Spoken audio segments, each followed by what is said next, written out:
el tema que hoy día nos convoca es piso pélvico en el pre y posparto.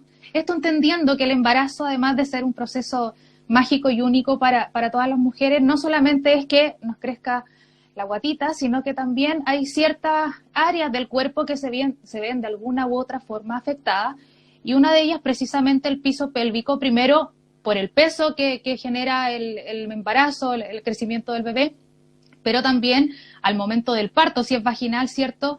La salida del bebé por la cavidad vaginal. Y desde ahí, doctor, y para que todos entendamos de qué hablamos, me gustaría que nos pudiese comentar qué es el piso pélvico, cuál es su rol diario y qué importancia tiene durante el embarazo y el posparto. Ya, bueno, la definición de piso pélvico no es tan fácil en el fondo, pero para que las pacientes la entiendan, en el fondo tenemos a la salida de la vagina, en la salida del esfínter de la orina, a la salida del esfínter anal, en el fondo, tenemos tres orificios. Tenemos el orificio que es la uretra, que es por donde sale el pipí, la vagina, por donde salen las guaguitas y tienen relaciones sexuales las mujeres, y el ano, por donde salen las deposiciones. ¿Ya? Entonces, las estructuras de piso pélvico, que son un grupo de músculos y un grupo de tejidos fibrosos que tienen más o menos elasticidad, un grupo de tendones, un grupo de ligamentos, que permiten mantener a las estructuras de piso pélvico, la uretra, la vejiga, la vagina, el recto y el ano, en su posición anatómica normal, es decir, como nacen en el fondo las mujeres. Y en la medida que va pasando el tiempo, en la medida que se van acumulando factores de riesgo, en la medida que van ocurriendo eventos en la vida de cada mujer, estas estructuras se pueden ir dañando y pueden ir dando lugar al origen de algunas disfunciones de piso pélvico, como son las más conocidas: la incontinencia urinaria, que puede ser la incontinencia urinaria que se manifiesta con la tos, con el estornudo, con el reírse, que es la incontinencia urinaria de esfuerzo; la incontinencia urinaria de urgencia, que se manifiesta principalmente con la sensación de tener que ir urgente al baño a orinar sin poder posponerla, y la paciente antes de llegar al baño, la mujer antes de llegar al baño, tiene escape de orina; o la incontinencia fecal. La incontinencia fecal, que es la pérdida involuntaria de deposiciones o la pérdida involuntaria de gases. Hay digamos, una pequeña diferencia entre cada una de esas dos entidades, pero obviamente lo que más complica a la mujer es la pérdida involuntaria de deposiciones, que obviamente afectan ellas tres, la incontinencia urinaria de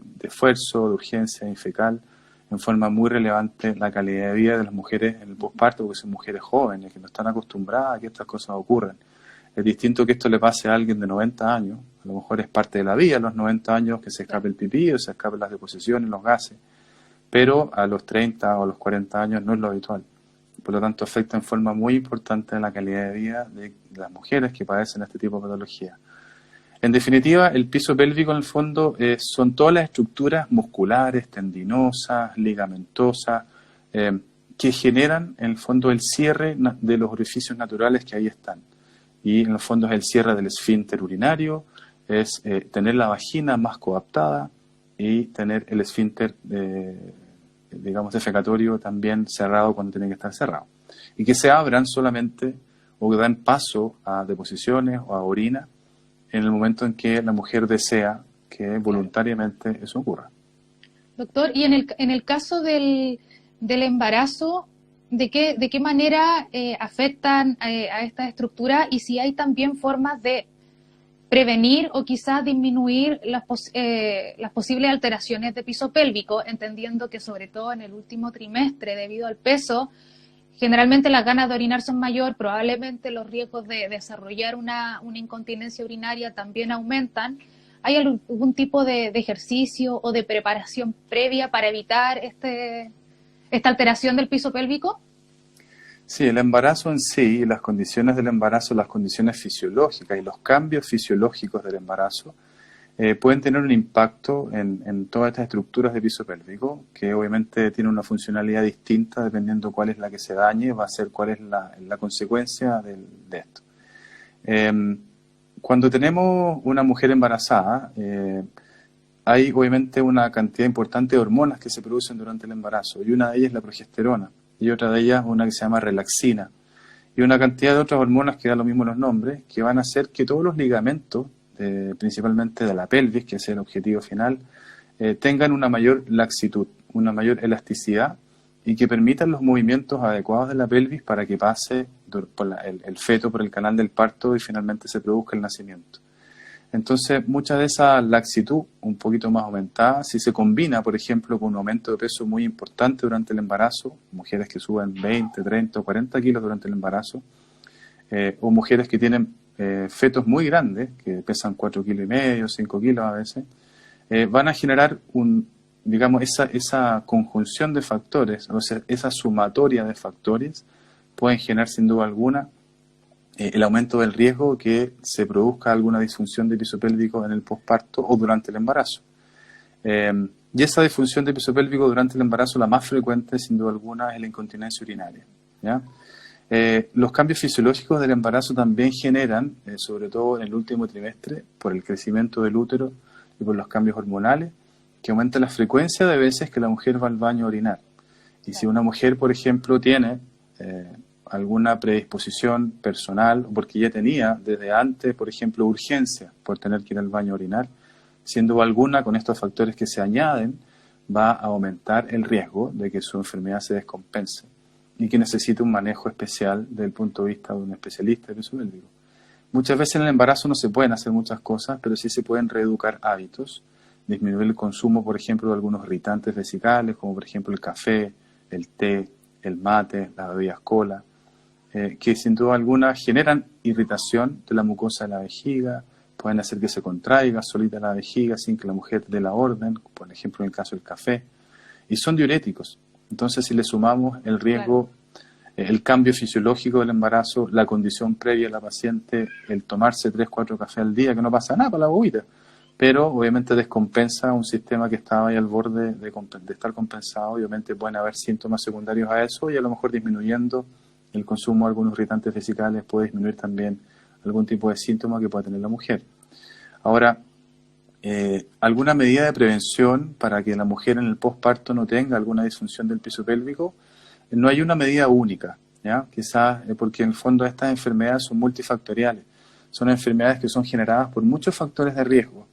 Hay muchos factores que van sumando a lo largo de la vida de la paciente para que al final o en algún momento de la vida, cercano a los 50 o 60 años, que es el pic en el fondo de ocurrencia de estas disfunciones, la mujer tenga algún problema o no lo tenga. Hay mujeres que tienen 6 hijos y no tienen ningún problema. Hay mujeres que no tienen hijos y tienen incontinencia urinaria, por ejemplo, o prolapso genital. Entonces, por ejemplo, mujeres que no tienen ningún síntoma, que se enfrentan a su primer embarazo y son asintomáticas, la recomendación, en el fondo, es que esa mujer, ojalá en las 34 o 35 semanas, por recomendación de su médico tratante, haga con ayuda de una kinesióloga de piso pélvico lo que se llama el masaje perineal. El masaje perineal consiste en permitir que el músculo, los grupos musculares que están abajo cerrando la pelvis, que tienen que distenderse para generar y permitir el paso de la cabeza fetal a través del parto, del canal del parto, se hagan más laxos, se hagan más elásticos y permitan que durante la salida de la bobita por el canal del parto exista la menor probabilidad de riesgo de dos cosas. Uno, la menor probabilidad de daño y trauma en la región posterior del piso pélvico, que eso tiene que ver con la incontinencia fecal, daño del esfínter anal, interno o interno, incluso de la mucosa del ano, que a veces también se puede romper, y generar obviamente el riesgo en el futuro de incontinencia fecal. Y también al hacer el masaje perineal disminuye el riesgo de tener que hacer lo que se llama una episiotomía, que es el corte que hace el ginecólogo en la vulva de la paciente, en la vagina de la paciente, para aumentar el diámetro para que salga la cabecita fetal.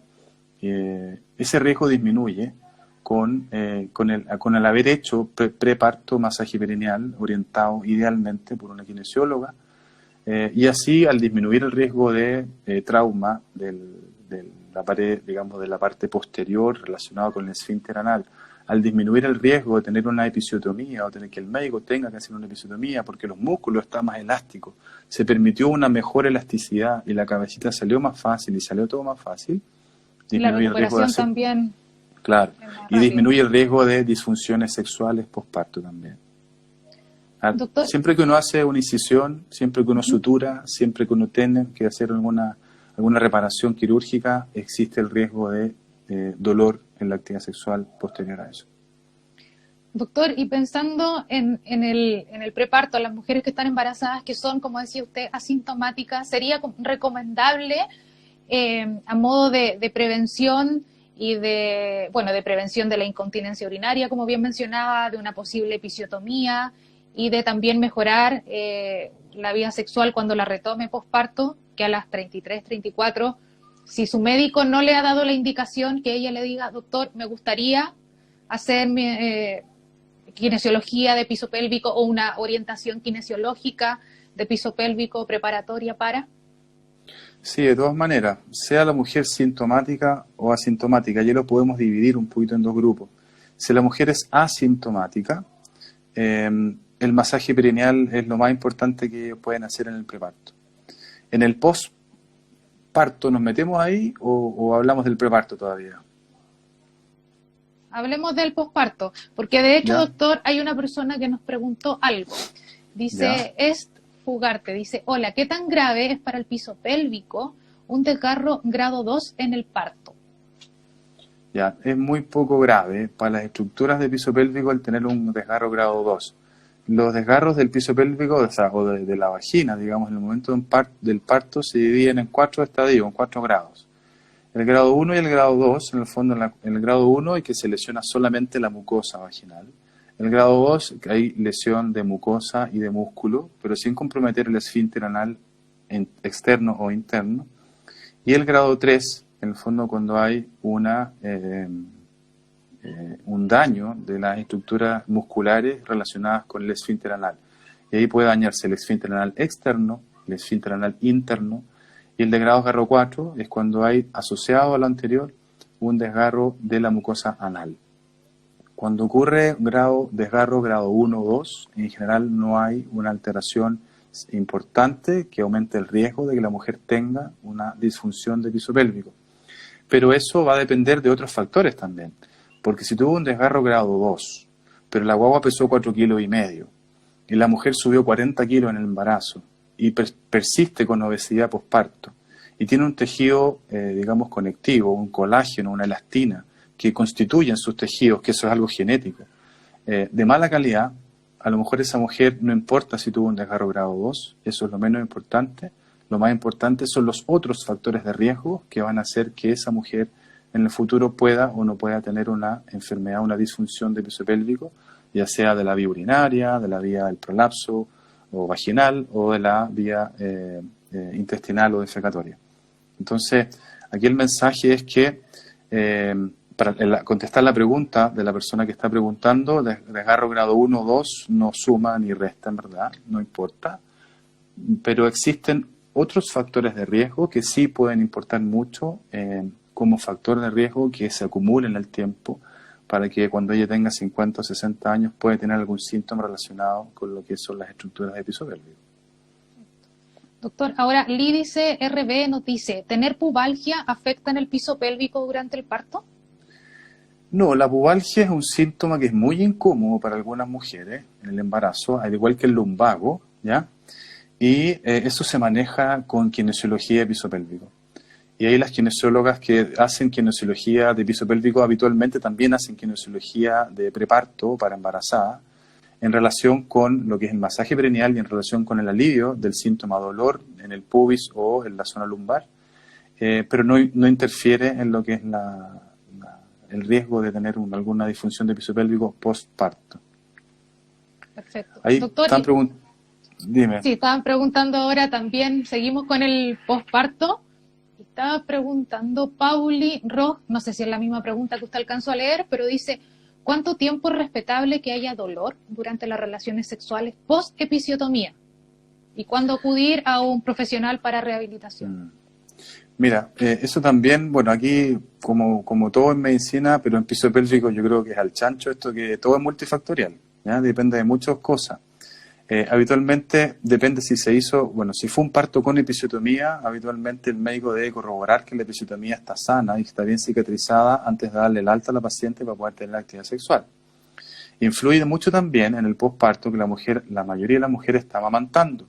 Entonces, al amamantar la mujer, el amamantar, cada vez que la bobita succiona el pezón, se produce una hormona que se llama prolactina en una parte del cerebro que se llama hipófisis, y esto inhibe la función de los ovarios, o sea, los ovarios no están funcionando.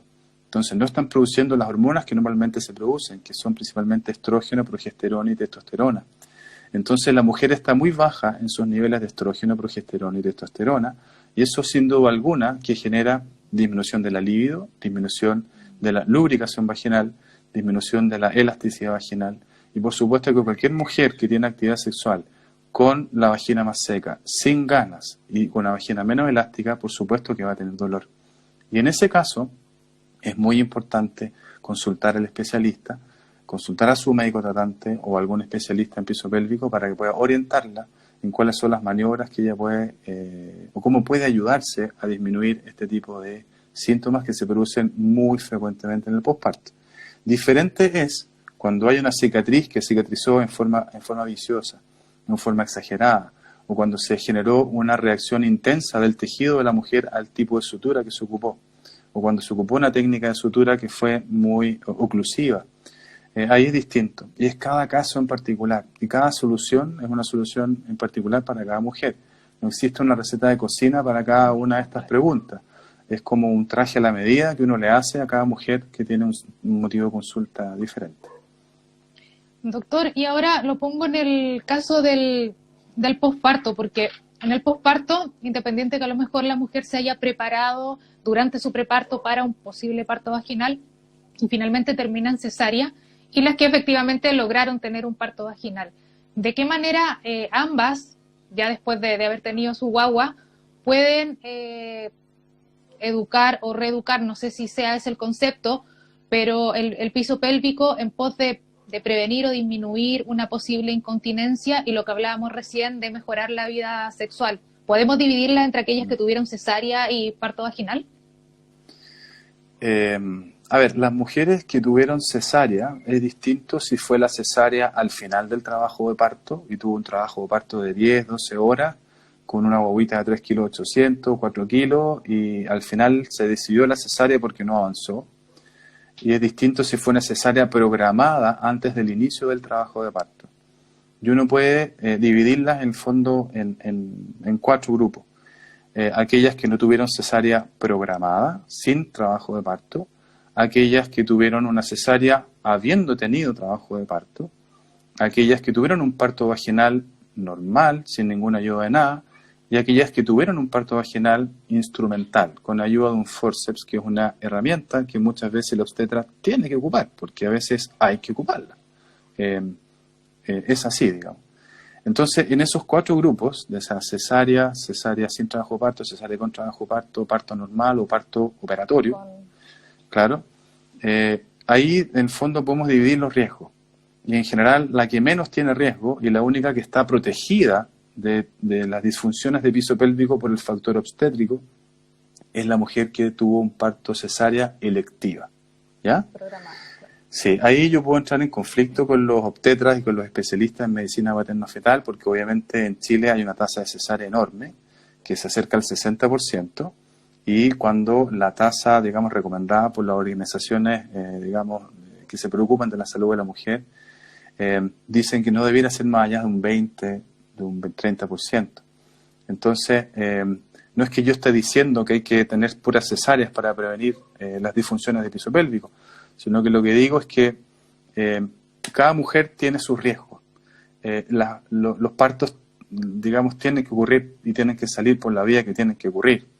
Pero si uno tuviera que elegir una forma de nacer para disminuir el riesgo de disfunción de piso pélvico, sería hacer una cesárea antes del inicio del trabajo de parto.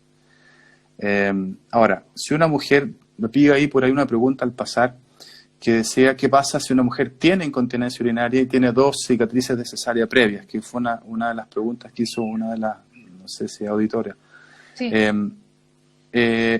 Bueno, si la mujer tiene incontinencia urinaria durante, digamos, antes de embarazarse, durante el embarazo y durante el posparto, esa mujer, indudablemente, digamos que si ella permanece con la incontinencia urinaria 3 meses después de que tuvo su parto, el 95% de esas mujeres va a tener una incontinencia urinaria que probablemente va a requerir un tratamiento quirúrgico o no a los 5 años después de haber tenido su parto. Entonces, esa es una estadística bien potente, un trabajo bien antiguo, pero muy bueno y metodológicamente muy bien realizado, en la cual nos muestra que las mujeres que son sintomáticas antes de estar embarazadas, es muy probable que el embarazo, digamos, el estar embarazada, independiente del tipo de parto que tenga, esa mujer va a tener probablemente una afectación de su calidad de vida que la va a llevar a consultar y a tratarse por este tema.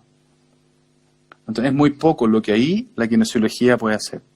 Sin embargo, la kinesiología sí puede hacer mucho, es por las mujeres que son asintomáticas o que tienen síntomas de una magnitud leve, que pueden en el fondo muchas veces recuperar su calidad de vida con la terapia kinesiológica. Ahora, esa terapia kinesiológica, si está bien indicada y está bien estructurada y bien realizada, va a proteger a la mujer en el primer año postparto, porque después se van sumando factores de riesgo. Después, Doctor, si la mujer... disculpe, me detengo ahí. En el caso de estas mujeres, la indicación para comenzar con estas sesiones sería 6 semanas posparto en el caso de los partos vaginales. ¿Cuánto tiene que durar también las sesiones para que tengan un efecto en el fondo? Ya, buena pregunta. Eso, habitualmente todos los cambios fisiológicos del embarazo regresan entre 6 a 8 semanas después de que tuvo el parto la mujer. Entonces, el ideal es empezar la kinesiología de piso pélvico una vez que hayan regresado los cambios fisiológicos, que es más o menos las 8 semanas postparto. No es un plazo perentorio, no es que si él empieza a las 6 semanas o a las 7 semanas o a las 9 semanas, da lo mismo. Lo importante es si la mujer tiene alguna condición de riesgo, tiene algún síntoma, poder hacerse cargo de eso y que ella haga la kinesiología de piso pélvico en el posparto. Y si es que ella quiere hacerla en forma profiláctica para mejorar la coaptación de los músculos, para mejorar la amplitud de la entrada a la vagina, para mejorar todos esos síntomas, lo puede hacer, no hay ningún problema y le va a ayudar y le va a beneficiar, siempre y cuando ella permanezca en el tiempo con los ejercicios que le enseña la kinesióloga y siempre y cuando no se agreguen otros factores de riesgo para en el fondo tener alguna disfunción de piso pélvico. Y ahí el más importante de todo es la obesidad. La obesidad es en el fondo uno de los factores de riesgo más importantes, ya sea para la incontinencia urinaria o para el prolapso genital. Fíjate que las mujeres que son obesas mórbidas, que tienen índices de masa corporal tremendos, o sea, que pesan 150, 140 kilos, cuando ellas se operan de una cirugía bariátrica, y a todas ellas que tenían incontinencia urinaria, disminuye un 40% la probabilidad de tener incontinencia urinaria después de haber tenido una cirugía bariátrica y un descenso de peso de forma importante. Y uno de los principales factores de riesgo para tener un prolapso de órganos pélvicos es el índice de masa corporal aumentado, o sea, es la obesidad. Entonces, doctor, ¿cómo se puede definir el prolapso? Porque la incontinencia urinaria ya la definió, el prolapso, que es otra de las alteraciones. Ya, el prolapso es la salida de alguna, es el descenso de alguna pared vaginal, y ya sea la pared vaginal de adelante, la pared vaginal de atrás o el cuello del útero, el útero, pueden descender a través de una estructura que se llama el hiato urogenital. El hiato urogenital es como un triángulo que está definido en el fondo por estructuras musculares y óseas y ligamentosas, a través del cual pueden protruir algunas vísceras en el fondo abdominales. En el fondo, cuando hablo de vísceras, hablo de órganos como la vejiga, el recto o el útero, que son los que están ahí abajo, ¿ya? Entonces, muchas veces, cuando hay un hiato urogenital más chiquitito, probablemente, obviamente, es mucho menos probable que algo salga por ahí. Pero claro, si el hiato está más grande, está más amplio, porque la musculatura se dañó, porque existe un sobrepeso excesivo, porque tuvo 3 partos de 4,5 kilos, etcétera, o porque hay una constitución genética que hay un hiato un poco más amplio, es mucho más probable que haya un descenso de las estructuras pélvicas a través de este orificio natural que se llama el hiato urogenital. Y el prolapso, en el fondo, como te decía al principio, es el descenso de las paredes vaginales que se genera de la pared vaginal de adelante, de la pared vaginal de atrás, o de la pared, digamos, del segmento de arriba, que se llama segmento apical, y desciende y puede aparecer a través de este orificio, y que genera la sensación de un bulto vaginal. Eso le iba a preguntar en términos de síntomas, ¿cómo se puede reconocer el prolapso? La mujer, en el fondo, generalmente lo que dice es que ella se ve o se siente un bulto vaginal. Y esa respuesta, digamos, o esa afirmación por parte de la paciente, lógicamente que tiene una muy alta probabilidad de ser un prolapso genital en la mujer, en el fondo, que tienen estas disfunciones. Dame un segundo, voy a prender una luz porque está medio oscuro. Ahí estamos. Perfecto.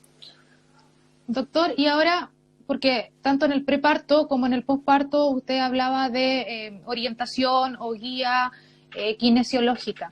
¿Siempre tiene que ser así, pensando que de repente y con acceso a la información uno de repente puede encontrar ciertos ejercicios en internet quizás para poder preparar el piso pélvico para el preparto o quizás durante el posparto? ¿Cuál es la sugerencia? ¿Siempre tiene que ser avalado y en el fondo guiado por una kinesióloga especialista en piso pélvico? Es lo ideal y es lo que debiera uno indicar. Como digo, no universalmente, pero quizás sí en las pacientes que son sintomáticas. Y vuelvo a recalcar, esto va a proteger a la paciente o va a mejorar la calidad de vida de la paciente, sobre todo si los síntomas son leves o moderados. Si los síntomas son severos, probablemente va a haber poco que hacer desde el punto de vista de la kinesiología. Va a mejorar, pero probablemente no se va a sanar. Y va a proteger a la mujer durante el primer año de su posparto. Ahora, ¿por qué? Porque esta es una enfermedad que es multifactorial, que no depende solamente del evento parto, depende de muchos otros factores también que pueden irse acumulando en la vida. Me volé un poco de la pregunta que me hiciste en general. La kinesióloga, sí. La kinesióloga, sí, es lo ideal que la kinesióloga haga la educación, ¿ya? Ahora, yo entiendo que en algunos lugares de Chile no existe kinesióloga de piso pélvico, que cada vez son menos lugares, gracias a Dios, pero que ahí, si es que es necesario, el médico especialista puede instruir a la mujer, pero sí siempre mediante examen físico previo, o sea, realizando un examen físico antes y ayudando a la paciente con un examen físico a que ella tenga el entrenamiento más o menos ideal, porque nunca va a ser el ideal. Nunca tiene que ser de palabra, ni por WhatsApp, ni por mail, ni por teléfono, porque la mujer, si yo te digo a ti, contrae los músculos del piso pélvico, a lo mejor vas a contraer los abdominales, a lo mejor vas a contraer los glúteos, a lo mejor vas a pujar en vez de contraer. Entonces tiene que ser una educación dirigida, idealmente por un especialista en piso pélvico. En el fondo se asegure que lo estoy haciendo bien, para que tenga el efecto esperado. Y ahí las kinesiólogas son súper hábiles, en el fondo, más que tienen todas las herramientas para poder hacerlo. Y en Red Salud nosotros tenemos un lujo de equipo de kinesiólogas que trabajan en forma fantástica, que cualquier clínica de Sudamérica se las querría. Bueno, agradecerle a Fabiola Pastorini por el que me dijo que apagara la luz porque se veía medio detrás de mi anteojo. Ahora, doctor, Catarina nos dice, ¿se puede recuperar la firmeza de la pelvis después de extraer el útero? Si se refiere a la firmeza de las estructuras musculares, sí, los músculos del piso pélvico son como los músculos de todo el cuerpo, que son entrenables, ¿ya? Obviamente, en la medida que va pasando el tiempo, es cada vez menos posible llegar a la condición óptima, o la condición de los 20 años, digamos. Claro. No sé, de las mujeres más jóvenes. Pero, sí, es entrenable como cualquier músculo. En el fondo, si uno va al gimnasio, en el fondo, ir a la kinesióloga de piso pélvico para fortalecer muscularmente mi estructura muscular y las estructuras musculares de las mujeres, es como ir al gimnasio. Es como ir al gimnasio y hacer gimnasia para fortalecer los bíceps o los cuádriceps o los músculos de todo el cuerpo. Por ahí había alguna pregunta en relación al CrossFit, que no sé si tú la tienes por ahí, que no quiero dejarla sin responder. La busco porque también la vi. Aquí está. Fiore dice, ¿se recomienda hacer actividad física durante el embarazo? Aquellos que incluyen levantamiento de pesas, por ejemplo, el CrossFit. Ya, la actividad física por el embarazo en sí, ya da lo mismo, no importa. puede correr, puede hacer levantamiento de lo que sea, siempre y cuando no signifique un riesgo para el embarazo. ¿Ok? Siempre me Yo- imagino como con la autorización del tratante, del y con la ginecólogo. prudencia que significa, en el fondo, hacer ejercicios que no aumenten el riesgo, digamos, si es un embarazo normal, digamos, si es un embarazo con síntoma de parto prematuro, un embarazo con otro tipo de patología médica, obviamente que a lo mejor va a estar, algunas actividades físicas pueden estar contraindicadas, pero así como la actividad física como la actividad sexual se puede realizar desde el día 1 hasta el final del embarazo sin ningún problema. No hay ninguna actividad física que esté restringida en el embarazo. Sí, el levantamiento de mucho peso, a lo mejor, si es en forma muy permanente y constante a lo largo de la vida de la mujer, no a lo largo del embarazo, va a generar obviamente más riesgo de tener alguna disfunción del piso pélvico como la incontinencia urinaria o como el prolapso genital. Las mujeres que más tienen disfunciones de piso pélvico dentro del gremio de las deportistas son las que hacen halterofilia, las que levantan pesas. Pesa. Esas son el grupo de mujeres que más disfunciones tienen en el grupo de deportistas, digamos, de alto rendimiento. Doctor, ahora nos vamos de nuevo al preparto porque Carolina Lavaki dice, ¿es normal que se escape un poquito de pipí al estornudar en los últimos meses del embarazo? A ver, la frecuencia, a ver, mira, yo te voy a contestar a Carolina, ¿cierto? Sí. Ya.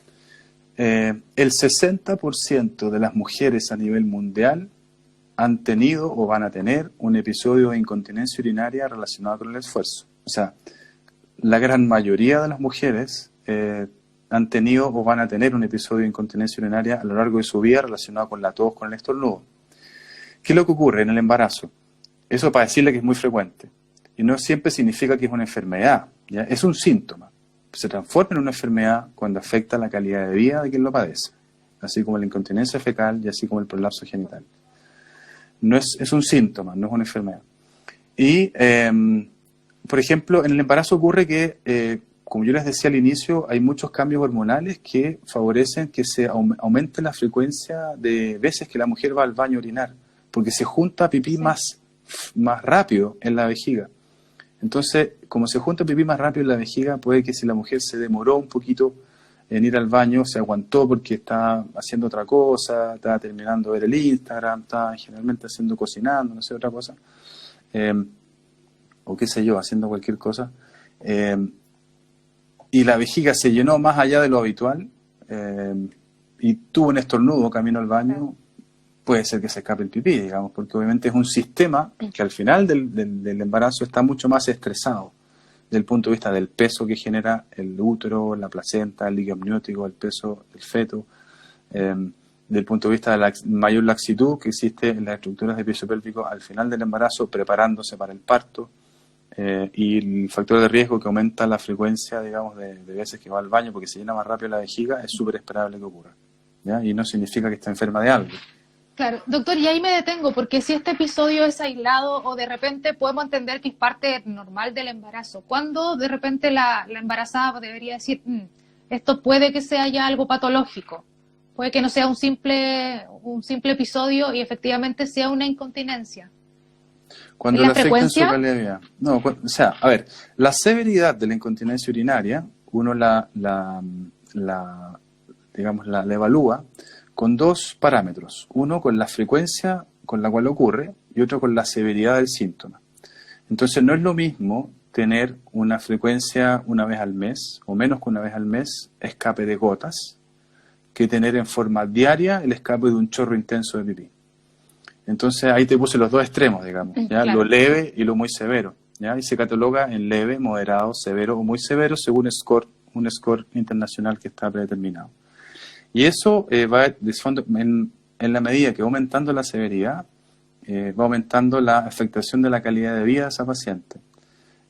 Y una vez que la mujer, independiente de la severidad, tiene una afectación en su calidad de vida, en sus actividades de la vida diaria, ya no es la misma mujer y empieza a haber una afectación familiar, personal, psicológica, restringir actividades de la vida diaria, no voy a ir al cine, no voy a salir, mejor no voy a esta reunión porque si me río me voy a hacer pipí.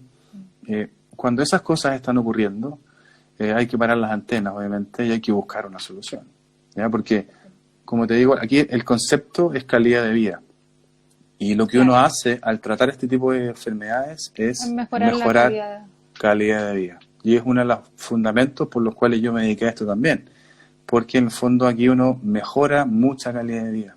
Con intervenciones que a veces no son grandes, somos capaces de mejorar calidad de vida y eso pucha que se agradece. Doctor, vamos a contestar ahora la pregunta de Freddy, que la ha hecho creo 2 o 3 veces. Dice, ¿qué movimientos o ejercicios afectan el piso pélvico durante el tercer trimestre de embarazo? Todo lo que aumente la presión abdominal durante el embarazo va a tener un impacto en las estructuras del piso pélvico, en los músculos, ligamentos, en los tendones. Todo lo que sea, por ejemplo, hacer esfuerzo físico intenso, largas caminatas, subir o bajar escaleras en forma muy frecuente, ir al supermercado y traerse 4 bolsas por lado, etcétera. Todo lo que significa aumentar la presión abdominal, digamos, todo lo que significa hacer una fuerza, levantar un objeto pesado, tener tos en forma crónica, etcétera. Tener constipación crónica que no se haya sido bien manejada. Todas esas cosas pueden hacer que no vaya a tener, digamos, en el momento agudo una disfunción o algunos síntomas, sino que se acumule como un factor de riesgo para que en el futuro, asociado al embarazo, ese otro factor de riesgo pueda generar algún problema. Perfecto. Doctor, ahora Carolina de nuevo dice se puede los ejercicios famosos de Kegel, si sirven, ¿quién los tiene que recomendar? ¿El doctor, la kinesióloga? ¿Cómo se deben seguir? Sí, bueno, mira, en general lo que uno debería responder, y la respuesta, digamos, correcta, es que decirle a la paciente, haz ejercicios de Kegel y decirle contrae 10 veces en la mañana, 10 veces en la tarde, 10 veces en la noche y entre medio está contrayendo todo el rato, no sirve para nada, no tiene ninguna utilidad. Lo que sí tiene utilidad es hacer la kinesiología de piso pélvico, digamos, el fortalecimiento de las estructuras musculares, el alivio de algunos síntomas, como pueden ser, por ejemplo, la urgencia por tener que ir al baño a orinar, con otras técnicas que no tienen que ver con los músculos, por parte de la kinesióloga. Porque en el fondo ellas tienen el conocimiento, tienen las herramientas para hacerlo bien y de una forma adecuada, ¿ya? Si el médico, como les dije antes, si el médico no tiene a la mano una kinesióloga porque en esa ciudad no existe kinesiología del piso pélvico, puede orientar a la paciente, si el médico tiene el conocimiento de lo que se trata y lo que está hablando, mediante el examen físico puede orientar a la paciente qué grupo muscular tiene que contraer y cómo tiene que hacerlo. Pero lo ideal es siempre hacerlo con la ayuda de una kinesióloga. Perfecto. Siempre y si no hay kinesióloga, con la ayuda o guía de un profesional. Especialista, ojalá en esto. Claro, en piso pélvico. Nata a la Cerecita dice, ¿la incontinencia se puede dar por aumento de tono del músculo de piso pélvico o solo es por debilidad? Es que existen 2 tipos de incontinencia urinaria. La incontinencia urinaria que se manifiesta con el esfuerzo físico, y ahí en el fondo lo que ocurre es que la uretra, tenemos la uretra que es por donde sale el pipí, que es un tubito que en las mujeres mide como 3-4 centímetros. Y atrás de ese tubito está el globo, que es la vejiga, que es donde se guarda el pipí. Entonces, la incontinencia urinaria, que se manifiesta por el esfuerzo, tiene más que ver con el esfínter, con la uretra, que en el fondo es como la llave que se cierra, que no cierra bien. Y esa llave que se cierra, que no cierra bien, puede ser porque la pared de la uretra tiene un músculo que la aprieta, y ese músculo puede estar más flojo y no cierra bien, y porque las estructuras musculares del piso pélvico, cuando la mujer tose o estornuda, hace alguna fuerza, se aprietan. Y en el momento de apretarse esas estructuras musculares, cierran la uretra y la uretra no se escapa el pipí. Impiden lo que se llama la hipermovilidad de la uretra. Entonces la incontinencia urinaria de esfuerzo, que se manifiesta con la tos, con el estornudo, con la fuerza, tiene que ver más con la laxitud de las estructuras que son las encargadas de estar apretando. La incontinencia urinaria que se manifiesta con la urgencia por tener que ir al baño a hacer pipí, tiene más que ver con un problema del globo, de la vejiga, de donde se almacena el pipí. Y ahí puede ser 2 cosas, que la vejiga es más sensible a el llene vesical y dispara, digamos, al cerebro la señal de que quiere ir al baño urgente a hacer pipí, o puede ser que la vejiga tiene un comportamiento anómalo, que el músculo de la vejiga, del globo, porque está el globito que está envuelto en un músculo, ese músculo en forma involuntaria y sin que la mujer lo quiera, se contrae solito. Y al contraerse en forma involuntaria va a aumentar la presión dentro de la vejiga y si el esfínter no es competente, se va a ver un escape urinario asociado a la urgencia de tener que ir al baño a orinar. Entonces son dos cosas distintas. La primera, incontinencia urinaria de esfuerzo, tiene que ver con que fallan los mecanismos de apriete y está todo más laxo. La segunda tiene que ver con mayor sensibilidad y a veces con un mayor, digamos, tono o una irregularidad en las contracciones de la vejiga que permiten que aumente la urgencia por tener, o que aparezca o que existe la urgencia y pueda desencadenarse secundariamente a eso una incontinencia urinaria. Perfecto. Doctor, respondámosle ahora a Power 5. Dice, ¿es normal sentir dolor o tensión en la parte baja del abdomen de manera frecuente a los 7 meses? A ver, yo lo primero que le diría a esa paciente, a la auditora que preguntó, Power 5. Pau debe ser Paola, me imagino. Yo, a esa mujer, bueno, si tiene dolor y presión, sensación de que se puso duro, debajito del ombligo, a los 7 meses del embarazo, lo primero que hay que ver es que no esté con contracciones, digamos, y que no tenga un síntoma de parto prematuro o una amenaza de parto prematuro. Entonces hay que preocuparse de ese tema primero. Descartado eso, el dolor en la región hipogástrica, o sea, en la región debajito del ombligo, o dolor vaginal puede ser debido a múltiples causas. Puede ser un problema intestinal, puede ser un problema urinario, puede ser un problema ligamentoso, puede ser un problema uterino. Entonces hay que verla, hay que examinarla y hay que poder en el fondo determinar cuál es la causa de ese dolor. Pero primero hay que ver que no se trate de algo relacionado con el embarazo y que no ponga en riesgo, digamos, al nacer a la bobita en forma prematura. Yo, a todo esto, yo soy especialista en piso pélvico, soy ginecólogo obstetra, formado en eso, pero no hago control de embarazo ni atiendo parto hace 2 años. Me dedico solamente a la parte del piso pélvico y encantado de verla a cualquier embarazada que tenga alguna inquietud respecto a esto, pero no atiendo parto ni control de embarazo porque me dedico a lo que me gusta. Al piso pélvico. Doctor, y ya para ir cerrando, si nos puede dar un consejo para uno de los momentos, yo creo, más difíciles del posparto. Ir al baño después del parto. Ir al baño hace no se ría, ambos, sí, es complejo. Ya, sí. Es todo un deporte de alto riesgo.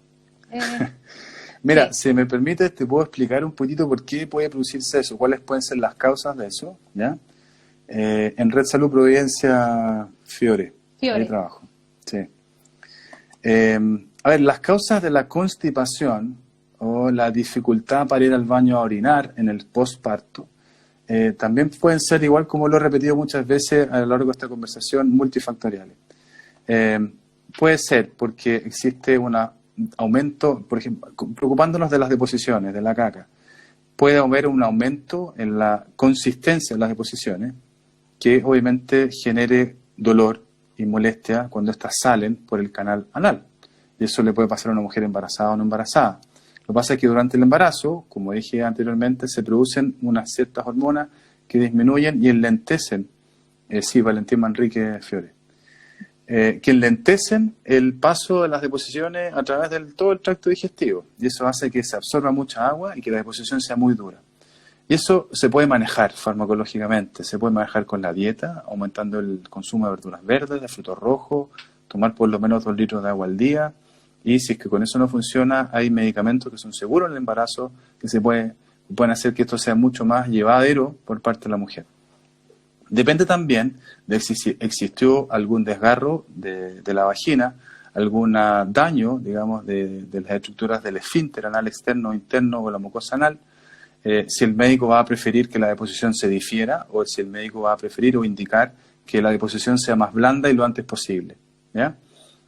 Hay muchas consideraciones en relación con esto, pero básicamente yo lo que les aconsejo a las mujeres que nos están escuchando es que después de un parto vaginal traten de tener las deposiciones lo más blandas posibles para evitar las molestias de dolor, y eso se logra obviamente con dieta, con ingesta de líquido, disminuyendo la cantidad de alimentos que producen más constipación, como por ejemplo el plátano, la manzana, los tallarines, el arroz, el pan, el queso, todo lo que es como blanco amarillo. Se pueden consumir tallarines integrales y consumir la mayor cantidad posible de fibra. Y la fibra está en los frutos rojos, en las verduras verdes, en los cereales, etc. Y tomar líquido, por lo menos 1,5 litros, 2 litros de agua al día, o jugo, pero que no sea ni té ni café porque producen más constipación también. ¿Y cuándo, después del parto, en qué momento debería darse, o el máximo, porque muchas posponen ese momento? Sí, ojalá que sea lo antes posible. Si no existe ninguna contraindicación médica para que tenga deposiciones luego, como puede ser, que es raro, pero que existe algún daño del recto, no del ano, del recto, que es más arriba, y ahí uno prefiere diferir en el fondo la deposición, 48 horas, no más que eso. Pero si no, ojalá que sea lo antes posible y lo más blando posible, no deposiciones líquidas, digamos, pero que sea con una consistencia lo más líquida posible, para aumentar la probabilidad de que esto no duela. Y como ahí comentaba una auditora, se puede ocupar lactulosa en lo agudo, ¿ya? No es para ocuparla siempre, porque la lactulosa en el largo plazo genera mucha distensión abdominal, sensación de estar muy hinchada. Y eso obviamente genera también algunas molestias, algunos inconvenientes. Para el más largo plazo hay otras opciones que se pueden utilizar que los podemos conversar en otro momento. Del punto de vista urinario, el hacer pipí no debería doler, salvo que exista algún daño, alguna estructura vecina a la uretra, algún desgarro que pueda generar en el fondo la contaminación urinaria y que se toque la orina en el lugar donde está un poquito más inflamado y duela. Pero no debería... ¿Hay episiotomía? No debería doler, no debería doler. Es más quizá el temor. Sí. El temor que uno lleva por... Sí. Ahora, existe también una entidad que en el fondo, cuando pasa la guaguita por el canal del parto, tú me decís si me alargo mucho, porque a mí me encanta este tema y me gusta. Nos quedan unos minutos todavía, doctor, para poder cerrar ya definitivamente y dejar guardada la conversación. Esa es la idea. Ya. Bueno, cuando pasa la guaguita por el canal del parto, puede presionar hacia los lados, ya, porque es un momento estrecho, digamos, un canal estrecho, y la guaguita muchas veces sale media arrugadita o con la cabeza un poquito medio deformada, que después se arregla. Sí, como huevo. Claro.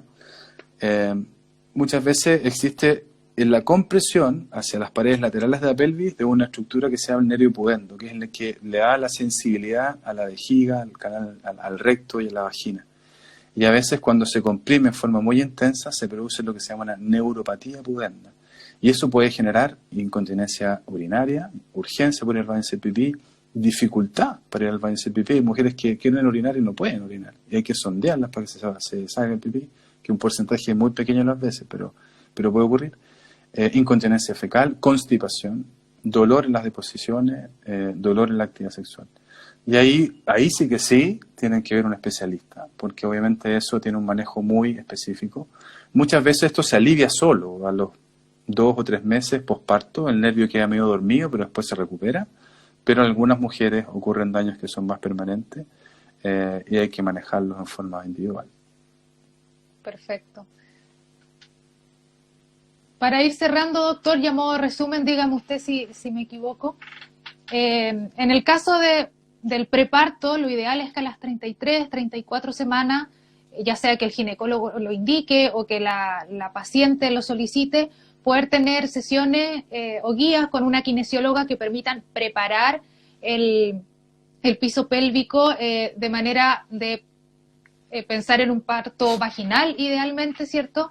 Evitar quizás los síntomas tan intensos de una posible incontinencia urinaria, y también esto va a permitir que en el posparto también la vida o el retomar la vida sexual no sea tan complejo. Y lo mismo que en el posparto, si una, ya sea que tiene incontinencia urinaria o sea una persona asintomática pero quiere prevenir, también siempre con la guía de una kinesióloga experta en piso pélvico idealmente, y si no algún ginecólogo experto en el área, a modo como resumen. No sé si quiere acotar algo más, pensando en que el título del tema es pre y posparto y el piso pélvico. Sí, me parece un buen resumen. Lo único que me gustaría agregar un poquito en este redondeo final o en esta discusión final es que tengan presente que el parto es una instancia de la vida. Es un momento maravilloso, muchas veces que es irrepetible y que yo los aconsejo a todos vivir porque, bueno, es el único amor incondicional que hay en la vida de los hijos. Pero es un evento de la vida. No es solamente eso lo que determina el riesgo futuro. Y yo si le pudiera aconsejar algo a las mujeres que están embarazadas, aparte de preocuparse de su piso pélvico, que se preocupen de su embarazo, de su salud integral, que se preocupen de no subir mucho de peso, que se preocupen de mantener una salud física adecuada. Y eso obviamente probablemente va a ser mucho más importante como factor de riesgo en el largo plazo en la vida. Y si tienen algún problema, si tienen alguna incomodidad que afecte su calidad de vida, consulten con especialistas. A lo largo de Chile existen especialistas en piso pélvico, más en el centro y en el sur de Chile.